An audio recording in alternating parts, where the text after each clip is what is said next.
நாளும் தொழுதளவே எழுதுகோல் வாணியின் கரம் பிடித்துதவ காவலில் வைரவரும் சிவனாரும் கூட தமிழாலே கவி பாட வேலவனாரும் பத்தினியின் புகழ் பாட துணை அருளுவாயே.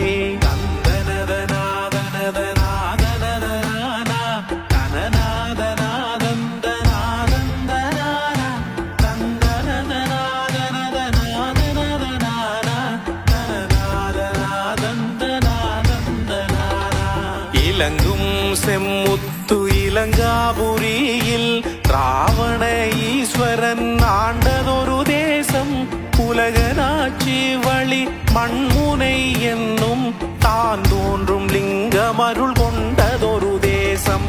மீனினம் பாட்டிசை மட்டுதாய் மண்ணும் கங்கையவள் கரை கொஞ்சும் கண்ணனூர்தனிலே பழம் பெரும் கொண்டதொரு வரலாற்று சின்னம் கண்ணன் குடாப்பதி காவியம் இசைக்க ஆகாசம் பேரொளி தேத்தாமரத்தில் முக்கோண சிலம்பாக தான் தோன்றி தாயும் நாச்சியின் வழி வந்து அசரீரி தன்னில் கண்ணகை என்றுமே முழங்கிட கூறி ஆவினுடன் களனி சூழ் திரிபுரமும் கங்கை எழில் கொஞ்சம் பேரழகு கண்ணன் கூடாவில் கவியுடனே முத்தமிழ் நின்று கூத்தாடும் கண்ணன் குடாப்பதி வந்த கண்ணகையே.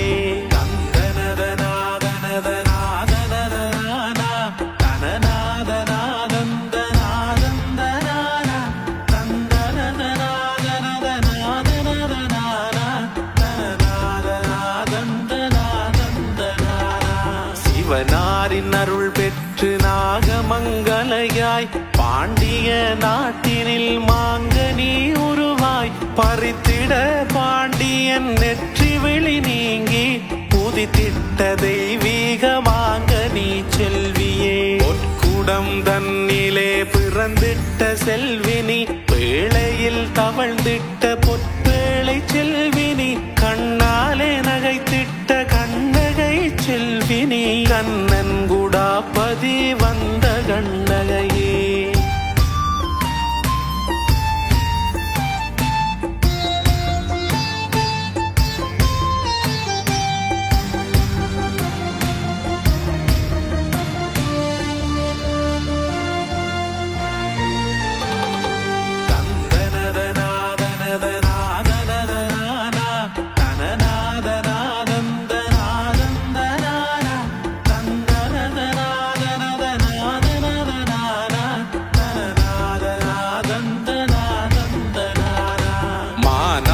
பேழையில் பெற்றதொரு மாது சிலம்பினுள்ளீடாய் சேர்ந்ததொரு தாது மாதவியில் கோவலனும் கொண்டதொரு சூது அரசவையில் நீ சென்று காட்டியது வாது. பாண்டியனும் செய்த பிழை கண்டதும் சாவு தாயவளை நீ நின்றாய் எரித்த அனல் மீது இடைய பெண்ணை எட்டு கொளுத்திட்டாள் சாது கண்ணன் குடாப்பதி வந்த கண்ணகையே. மஞ்சள் நிற முகத்தில் மங்களமாய் மாதா குங்கும பொட்டுடன் திருநீற்று பூச்சும் மான் போன்ற விழியும் மூக்குத்தி அழகும் புன்னகை வாயும் புனைந்த நகை மணியும் காலில் சிலம்பும் கையில் குளையும் அன்னத்தின் மீதில்